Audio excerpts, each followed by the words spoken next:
जय हिंद दोस्तों। श्री वशिष्ठ अकेडमी के इस ऑनलाइन प्लेटफॉर्म पे आप सभी का स्वागत है।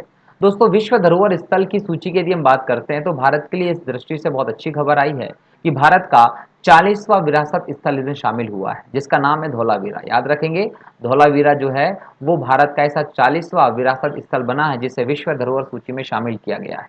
इसके पहले रामप्पा मंदिर जो था, इस मंदिर को 39वें स्थल के तौर पर शामिल किया गया था और 40वें स्थल के तौर पे धौलावीरा को शामिल किया गया है। महत्वपूर्ण बात यह है कि सिंधु घाटी सभ्यता जो है, इसका ये पहली कोई साइट है जिसे विश्व धरोहर स्थलों की विरासत सूची में शामिल किया गया। चलिए जानते हैं कि ये विरासत स्थल जो आज घोषित किया गया है, इसका डिटेल क्या है, इसके बारे में इंपॉर्टेंट फैक्ट क्या क्या है। बात करते हैं धौलावीरा के इंपॉर्टेंट फैक्ट को लेकर। तो याद रखिएगा कि धौलावीरा जो है वो हड़प्पा कालीन एक नगर है जो कच्छ के रण में बहुत सारे जो द्वीप फैले हुए हैं, उन्हीं में से एक द्वीप है खादिर द्वीप। इस खादिर द्वीप पर लगभग 100 हेक्टेयर के आसपास के क्षेत्र में ये बसा हुआ है और कहीं ना कहीं ये जो आपका क्षेत्र है, ये तीसरी और मध्य दूसरी शताब्दी ईसा पूर्व के बीच का माना जाता है। और धौलावीरा जो है वो सिंधु घाटी सभ्यता के जो बड़े बड़े नगर मिले हैं, उनमें से 5 बड़े नगरों में से एक बड़ा नगर माना जाता है, जो वर्तमान में गुजरात के भुज से लगभग 250 किलोमीटर दूर स्थित है। एग्जाम में ये भी पूछा जा सकता है कि धौलावीरा से कौन सी नदी गुजरती थी। तो याद रखिएगा कि धौलावीरा से 2 मौसमी नदियां गुजरती थी। कैसी मौसमी नदियां? देखो, मौसमी नदियों का मतलब क्या होता है। मौसमी नदियों का मतलब होता है कि जब मौसम वर्षा ऋतु होती है तो इनमें पानी होता है और वर्षा ऋतु जब नहीं होती तो शेष मौसम में ये सूख जाती है। तो 2 महत्वपूर्ण नदियां थी मौसमी नदियां, जिनका नाम था मानसर और मनहर नदी, वो यहां से होकर बहती थी। तो इन 2 नदियों का नाम भी आप लोग याद रखेंगे, एग्जाम में आ सकता है। इसके बाद यदि हम बात करते हैं तो याद रखिएगा कि मोहनजोदाड़ो, गढ़वारीवाल, हड़प्पा और हरियाणा में स्थित राखीगढ़, ये 4 बड़े स्थलों के बाद 5वें नंबर पर बड़ा स्थल होता था धौलावीरा, जिसे अभी हम बात करें कि विरासत स्थल की सूची में शामिल किया गया है। धौलावीरा की यदि हम और विशेषताओं की बात करते हैं तो इस पर बोल सकते हैं कि ऐसे गढ़ बने थे जिनका किले किए गए थे। इसके बाद यदि हम बात करते हैं तो यहाँ पर एक शहर था जो बीचों बीच में बना हुआ था, निचला शहर था, ये भी याद रखिएगा यहाँ से मिला है। इसकी जो दीवारें बनाई गई थी वो बलुआ पत्थर से और चूना पत्थर से निर्मित की गई थी। बाकी की यदि आप विशेषताओं की बात करें तो धौलावीरा ही एक ऐसा प्लेस मिला था जहां दीवारों पर बलुआ पत्थर और चूना पत्थर के साक्ष्य में मिलते हैं। बाकी जो हड़प्पा के अन्य शहर जो आपको मिले हैं, उन पर मिट्टी की ईंटें जो है वो पाई गई हैं। तो कहीं ना कहीं एक इंपॉर्टेंट फैक्ट है जो एग्जाम में आ सकता है। यूपीएससी जैसी परीक्षा में आपको कूट मिलाने को जो दिए जाते हैं, उसमें से एक कूट ये हो सकता है कि कौन सी जो विशेषता थी या कौन सी विशेषता नहीं थी। तो यहाँ पर आप बता सकते हैं कि जो सिंधु घाटी सभ्यता की दूसरी साइट्स थी, वहां दीवारों पर मिट्टी की ईंटें मिलती, जबकि धौलावीरा में जो साइट्स थी उसकी दीवारों पर बलुआ पत्थर या चूना पत्थर से ये साक्ष्य हमें प्राप्त होते हैं। और यदि विशेषताओं की बात करते हैं दोस्तों, तो याद रखेंगे कि यहाँ जल निकास की जो प्रणाली थी वो बहुत बेहतर थी। यहाँ की सुरक्षा व्यवस्था बहुत बेहतर थी, बहुस्तरीय सुरक्षा व्यवस्था बनाई गई थी।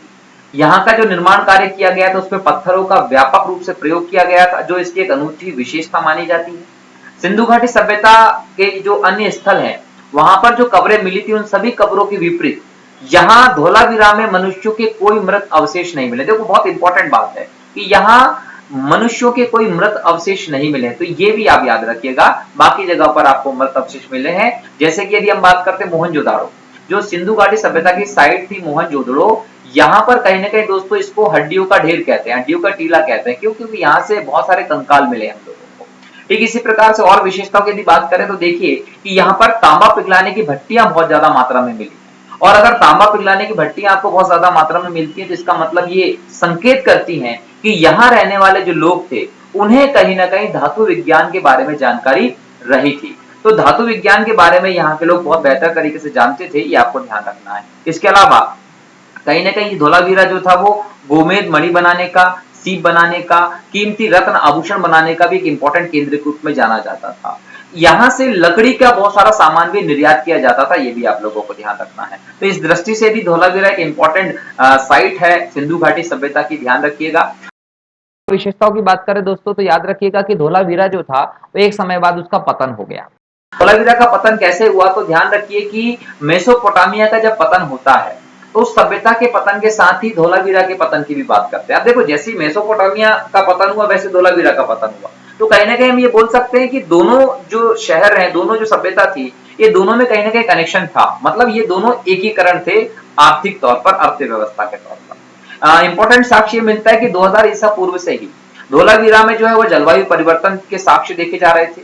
सरस्वती और बाकी नदियों के सूखने की साक्ष्य देखे जा रहे थे, और जैसे ही सरस्वती और अन्य नदियां सूख गई तो कहीं ना कहीं सूखे की गंभीर समस्याओं का दौर शुरू हो गया। और जैसे ही गंभीर सूखे की समस्याएं प्रारंभ हुई तो इन विषम परिस्थितियों में यहाँ के जो मूल निवासी थे वो सर्वाइव नहीं कर पाए थे।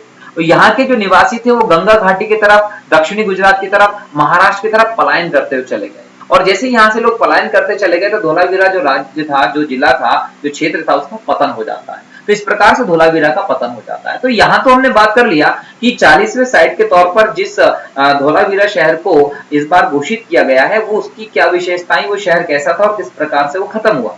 लेकिन यहाँ इंपॉर्टेंट बात ये भी है कि ये जो साइट्स चुनी जाती है वो साइट्स कैसे चुनी जाती है, इसकी समिति क्या होती है, चुनने का आधार क्या होता है। तो चलिए ये जो विरासत स्थल की साइट्स होती है इनको चुनने का आधार क्या होता है उसको हम देखते हैं। तो यहाँ याद रखिएगा कि एक समिति होती है जिसको हम बोलते हैं विश्व धरोहर समिति। विश्व धरोहर समिति जो होती है इसकी बैठक साल में एक बार होती है। कितनी बार? साल में एक बार विश्व धरोहर समिति की बैठक होती है। ये जो विश्व धरोहर समिति होती है इसमें लगभग 21 देशों के प्रतिनिधि शामिल होते हैं। क्या? 21 देशों के प्रतिनिधि शामिल होते हैं। और ये जो प्रतिनिधि होते हैं इनका चुनाव हर 6 साल तक के लिए होता है। मतलब इनकी अवधि कितने वर्ष के लिए होती है? 6 वर्ष के लिए होती है।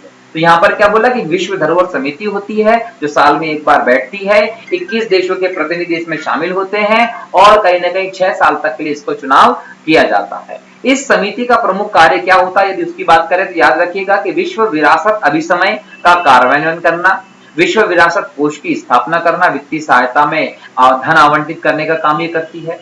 कहीं ना कहीं स्थल को विरासत सूची में शामिल किए जाने के संदर्भ में अंतिम निर्णय लेने वाली जो समिति है वो विश्व धरोहर समिति ही होती है। तो आपको यदि यूपीएससी जैसी परीक्षा या एमपीपीएससी जैसी परीक्षा में कोई कूट मिलाने के क्वेश्चन आते हैं तो वहां याद रखिएगा कि जो विश्व विरासत सूची में कोई भी स्थल शामिल करना है उसमें अंतिम निर्णय जो होता है वो किसका होता है? वो इस विश्व धरोहर समिति का ही होता है। ये विश्व विरासत कोष में वित्तीय सहायता भी आवंटित करती है, ये भी याद रखिएगा। क्लियर है? चलिए अगली बात करते हैं कि जो ये समिति है ये जितने भी विश्व विरासत सूची में स्थल शामिल होते हैं उनके संरक्षण की स्थिति की रिपोर्ट जांच करती है। मतलब कि यदि आपने किसी भी स्थल को विश्व धरोहर सूची में शामिल कर लिया तो उसको स्पेशली संरक्षित किया जाता है।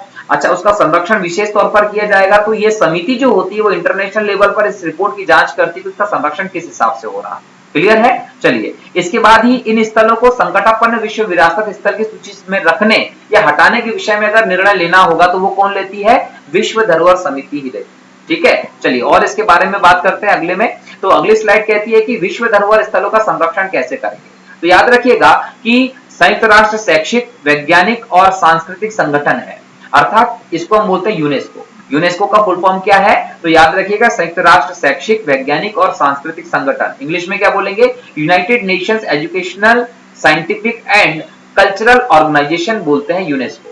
तो यूनेस्को जो है इसका उद्देश्य क्या है? मानवता के लिए महत्वपूर्ण समझे जाने वाली, देखो ध्यान से समझना है, एग्जाम में यदि आता है कि यूनेस्को का उद्देश्य क्या है तो आप क्या बताएंगे कि मानवता के लिए महत्वपूर्ण समझी जाने वाली पूरे विश्व में सांस्कृतिक और प्राकृतिक विरासत स्थलों की पहचान करेंगे, उनकी सुरक्षा की बात करेंगे, उनको संरक्षण को प्रोत्साहन करने का काम करता है यूनेस्को। तो इसको आप बहुत अच्छे से याद रखिएगा क्योंकि भारत में 40 स्थल ऐसे हो गए जो यूनेस्को की सूची में शामिल है। तो यहाँ समझने वाली बात है कि ये क्या करता है, तो ये महत्वपूर्ण स्थलों को पहचानता है, उसकी सुरक्षा की व्यवस्था करता है, उसके संरक्षण को प्रोत्साहित करता है।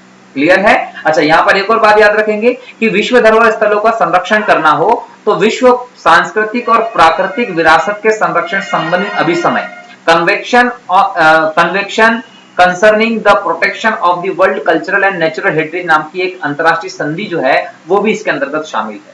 ठीक है, ये संधि कब की गई थी? तो याद रखिएगा कि यूनेस्को ने इस संधि को 1972 में अपनाया था। कब अपनाया था इस संधि को? 1972 में अपनाया था, ये भी ध्यान रखना है। क्लियर? चलिए आगे बात करते हैं कि भाई कोई भी स्थल का विश्व धरोहर स्थल हेतु नामांकन कैसे किया जाता है। तो याद रखिएगा कि सबसे पहले तो किसी देश द्वारा अपने महत्वपूर्ण सांस्कृतिक और प्राकृतिक स्थलों को दस्तावेज की सूची तैयार करता है। मतलब यदि हम बात करते हैं कि भारत, तो भारत ने ये जो धरोहर सूची हमारी दो इंपॉर्टेंट स्थल शामिल हुए जैसे कि रामप्पा मंदिर हुआ या फिर हम बात करें कि धोलावीरा, तो इनके बारे में भारत ने सूची पहले ही पहुंचा दी थी, सूची तैयार की। अब सूची तैयार करने के बाद हम बात करें कि सूची को क्या नाम बोलते हैं, तो याद रखिए इसको बोलते हैं हम संभावित सूची, इसको बोलते हैं टेंटेटिव लिस्ट। सेकंड लेवल पे क्या होगा कि इसमें से कुछ इंपॉर्टेंट स्थलों को चयन करेंगे और चयन करने के बाद इसको नामांकन फाइल में रखेंगे, नॉमिनेशन फाइल में रखा जाता है। क्लियर है? फिर इसको स्मारक एवं स्थलों पर अंतरराष्ट्रीय परिषद तथा विश्व संरक्षण संघ द्वारा इस नामांकन फाइल का आकलन किया जाता है। किसके द्वारा किया जाता है आकलन इसका? स्मारक एवं स्थलों पर अंतरराष्ट्रीय परिषद और विश्व संरक्षण संघ के द्वारा नामांकन फाइल में जो भी स्थान होंगे उनका आकलन किया जाएगा। क्लियर है? अच्छा, यहां पर एक और बात याद रखना है कि किसी भी देश के द्वारा संभावित सूची में शामिल स्थलों से भिन्न स्थलों को नामांकित नहीं किया जा सकता। आप किसी और स्थल को नहीं दे सकते, जो इस आकलन सूची में शामिल होंगे उसी को इसमें शामिल किया जाता है। क्लियर है? अच्छा, आकलन के बाद क्या होता है, ये संस्थाएं धरोहर समिति को अपनी रिपोर्ट प्रस्तुत करती हैं और रिपोर्ट के बाद जो सिफारिश होती है उसके बाद किसी भी स्थल को विश्व धरोहर सूची में शामिल किया जाता है। लेकिन उसके लिए जो समिति होती है वही अंतिम निर्णय लेती है। ठीक है दोस्तों।